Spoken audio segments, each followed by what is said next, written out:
Welcome one, welcome all to the first ever episode of the Politics City News video. My name is John or Amy, depending on how you know me. I'll explain that later. Our first story, as you can tell by the intro, is about the chaos at the Evergreen State College. Now, Evergreen is a college in Olympia, Washington, and recently what happened there was that for the last few years they've had what they call a Day Without Minorities Day.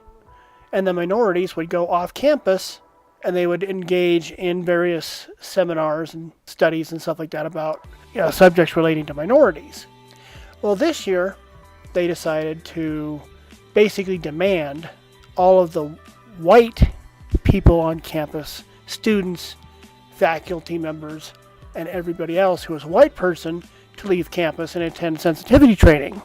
One professor named Brett Weinstein emailed the rest of the staff and said he objected to this on the grounds of First Amendment rights and such like that, and his letter was leaked to the students, who then rioted. First they protested outside of his classroom, and then they rioted. And the situation has gone on from there. There's been at least 3 closings of the school during the month of June 3rd, June 5th, and June 15th. There's been a number of protests against the students, and then there's been a number of student counter-protests against the protests. And basically, as it's basically been said now, the students, the rioters, now control the campus. And, I find it funny that the president of the college, once he gets off of campus, of course, is saying, well, if these students, if they've disrupted classes, they will be disciplined. Sure they will, because you've been doing such a great job of disciplining them up until this point. No, sir. You have left this situation get completely out of control. You have virtually no say in this situation anymore, unless you're backed by the force of, guns. Bring in the state police and such like that. Oh, that's what he's asked for, by the way. He's asked that, the state police come in and protect him. No, well, actually, yeah, the state police need to do that, but they also need to come in and restore order so that you can then address the situation. Until that time, the insane inmates run the asylum until the state police can assert control again. If there are any new developments in the story, we'll go ahead and post them on the Facebook page and possibly make another video about them. Until then.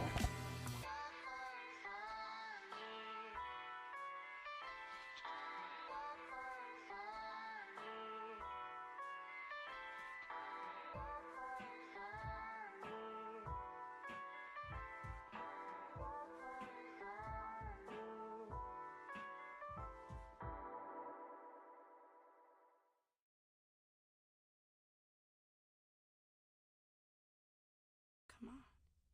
Take it there. No. See, it's working. I told you this would work. You're never gonna find any peace.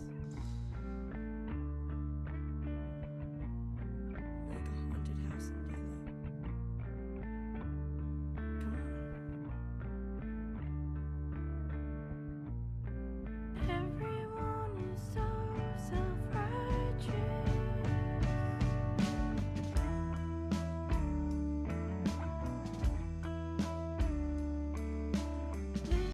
If you Google my name on YouTube, you get shitheads like this dude who are making these dumbass videos that just say the same shit over and over again. It's like, I can't give you attention because you're a garbage human. Whatever, dude. But it's, like the fact that these dudes are making endless videos that just go after every feminist over and over and over again, I think is a part of the issue of why we have to have these conversations. We don't just get to be online. Come on. Take it there. No. See, it's working. I told you this would work. You're never gonna find any peace. Like a haunted house in daylight. Come on. Everyone is so self-righteous. Oh, Anita. Oh, Anita. You really have stepped in it this time. I've heard a lot of responses to your videos and such like that. You seem to step in a lot, but this time takes the cake. But I do have someone who might be able to help you out a little bit, maybe just a little bit. Let me see here, 1 second here. Be grossly generalistic. You could put half of Trump supporters into what I call the basket of deplorables. Right? The racist, sexist, homophobic, xenophobic, Islamophobic, you name it. But that other basket of people are people who feel the government has let them down, the economy has let them down. Oh, no, that doesn't help at all. Bad Hillary. Bad. I have to apologize, Anita. I thought words from, a respected, revered woman, political figure, might help you, especially in this situation where. Well, wait a minute. No. Okay. So as we've seen with, if Anita wanted to get reaction, if she wanted to get blowback, she couldn't have done anything more effective than basically insult her detractors on a live stage. Did she think that roughly 36 YouTubers were not going to immediately turn around, put their own comments online, and in some cases promise to make more videos about this subject? And sure enough, if you go online to YouTube right now and search for Anita Sarkeesian, you will get video after video of hits for this particular incident. This is not hard to find at all. If people thought that Anita Sarkeesian would not react in this manner to having roughly 3 rows of people be filled with her detractors, I mean, all you'd have to do is go and review her reactions to her detractors, and you would see a pattern where she reacts kind of in the way that she just did in this video. She calls them names, she bullies them, and the weird thing is, she has made her fame on the internet as an advocate against cyberbullying. Yet at the same time, when her opponents are sitting near her, Anita Sarkeesian reacts by bullying them. And she is very dismissive about anybody who detracts against her. She calls them bullies. She lumps them in with all of the people who were bullying her online. If I would have been kind of in the room or whatever, and these people would have said, because they did, the YouTubers got together at a party before going to Vidcon, so they had about 20 people or something like that there, not to mention anybody else who showed up at the site. So they had about roughly 24 to 36 roughly people in three rows off to it would have been off to Anita's left, as you can see in the screenshots of the video that I included. The video is very accessible on YouTube, so go on YouTube and find it. Anita's reaction would not have been surprised to me, knowing that you have roughly 24 to 36 detractors sitting in one section of the presentation. But I'm not trying to give Anita Sarkeesian too much credit or too much slack here. This is just the latest in a number of faux pas, a number of gaffes that she's done. Her diatribes against the video game industry are legendary for being ignored. She's basically been laughed off the scene in the video game industry. Even when she tries to do things regarding video games in a public manner, she went to the UN, for example. Even when she tries to do things like that, she, amongst others, were among a group of people who gave the UN information about biases in video games and such like that. And the UN came up with a report for it. The problem was that the report was so flawed, it ended up being basically thrown in the trash. Nobody refers to that report now. So, if anything, this incident here will hasten the drifting toward irrelevancy of Anita Sarkeesian, and I gotta tell you, it couldn't have happened to a nicer lady.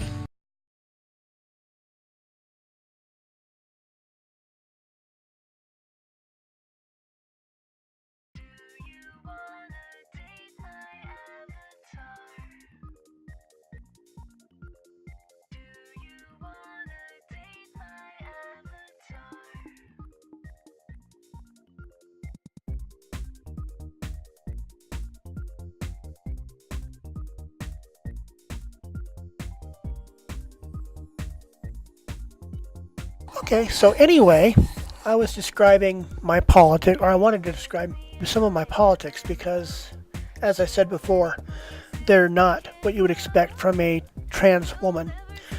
I think the key difference being is that most people, no matter what their process of discovering and going through the process of being a trans woman, no matter what that process is, generally people will tell you that they discovered this as a teenager or a child. They found themselves a female or a male trapped in the other gender's body, or they found out about this as a teenager or a young adult and stuff like that. For me, the process started when I was 43, and so I have a different outlook on the whole thing. This is not to say that I don't sympathize with the LGBTQ plus community, or that I wouldn't stand up for them if they were in some sort of fight or something like that. What it means is that for the first roughly 33 to 35 years of my knowing existence, from about the age of 10 to the age of 43, I was a male conservative person. And I've explained this on the Facebook page. It's only been in the last roughly 4 years or so that I've espoused LGBTQ agendas, policies, and such like that. Pro-LGBTQ plus policies and agendas. And so what happened was I had a really good conversation with a trans woman who lives over in Cheyenne. And she came over to Laramie for the recent LGBTQ Pride potluck. And so we were talking. It turns out that she found out about herself roughly 10 years before I did, but at the same roughly age. So in mid-40s. So she's in her roughly 60s now. And we're talking, and it turns out that we have roughly the same political views. So I found it very interesting that I'm not the only conservative LGBT trans woman in southeastern Wyoming, much less anywhere else. Now, this is not to say that I do not have some strong opinions that differ with the LGBT community. For example, the whole thing with Matt Shepard, like I said earlier. When you look at the facts surrounding the case, when you look at the interviews that were done with the perpetrators who are now in prison for life, and when you look at the research done by people wanting to write books about the subject, and actually these people came in as liberals, and they came into Laramie and they thought that they were going to write the definitive story about the Matt Shepard case, complete with how he was killed because he was gay. Well, what ended up happening was that the authors found out that that was not the case. Matt Shepard was not killed because he was gay. He was killed because the people that killed him robbed him for roughly about $30 worth of money and wanted more. And so they took him toward his parents' house with the intent to rob his parents' house. When he wasn't able to do that, that's when they killed him. Of course, the problem you get now is that the LGBT community has hitched their horse to this particular wagon. And so for them to admit that they were wrong is extremely hard. And they're not going to accept it at all. So some of the dirtiest looks I get are from the LGBTQ plus community when I tell them the story behind Matt Shepard, the real story, not the story that they want to believe. Just because you want to believe something does not make it true. And they can come up with all kinds of things that they point to. Actually, they don't speak from an intellectual, logical, informational point of view. They speak from emotion. Emotion can be very, very powerful, as it is in this case. I think that friendships have been strained or destroyed because one person is emotionally attached to the story of Matt Shepard as a gay student of the University of Wyoming who was murdered because he was gay. And the other person in the argument is telling them, no, That's not what the facts on the ground and what the police reports say, and what the authors say, and what the perpetrators say. And you might ask, well, why should we believe the perpetrators? Well, the perpetrators are sitting in Rollins in the state penitentiary, and they have life sentences. So therefore, what motive do they have to, come clean and admit their hatred of Matt Shepard or whatever? The thing is, there is no motive. As part of the sentence, they gave up any rights to making any sort of profit off the story, so there is no motive for them to lie and say that they murdered Matt Shepard because he was gay. Their story has always been that they murdered Matt Shepard because of basically a drug robbery gone bad. So I voted for George H.W. Bush when I was able to do so. I then voted for, a little bit later, I voted for George W. Bush, then McCain, then Romney, and finally now Donald Trump. And I do support Donald Trump, and I think he's doing a decent to fantastic job, depending on the day, depending on what the subject is. The reason why I mention this is because you, as a LGBTQ plus person, are expected to, on some level, sympathize with and cooperate with your sister, so to speak. So when a trans person says, "Oh, I don't like that Ted Cruz. I think he's evil," or whatever, these were comments that were made in relation to Ted Cruz saying that he didn't agree with bathroom laws. And so Ted Cruz is supposed to be this evil conservative guy who's, out to get trans people. Well, if you look at the context of what Ted Cruz was saying, was that this proposal as written at the time was too broadly written, and that not only would it allow trans people into whatever bathroom they wanted to use, but it would also allow any perverted criminal, as I called them, to fake being a trans person and use the bathroom of their choice to commit deviant acts against unsuspecting people who are just trying to use the facilities. And so my position is not to demonize Ted Cruz, but rather to say what we need to do is strengthen the law, make it more specific, so that a trans person can use the bathroom of their choice. At the same time, you make the law specify that if a perverted criminal does their thing and goes into a bathroom to terrorize somebody in the bathroom, that extra punishments or specific punishments are set aside for that person. And so basically both points of view are served. So basically that's a little bit of my politics regarding LGBTQ plus subjects.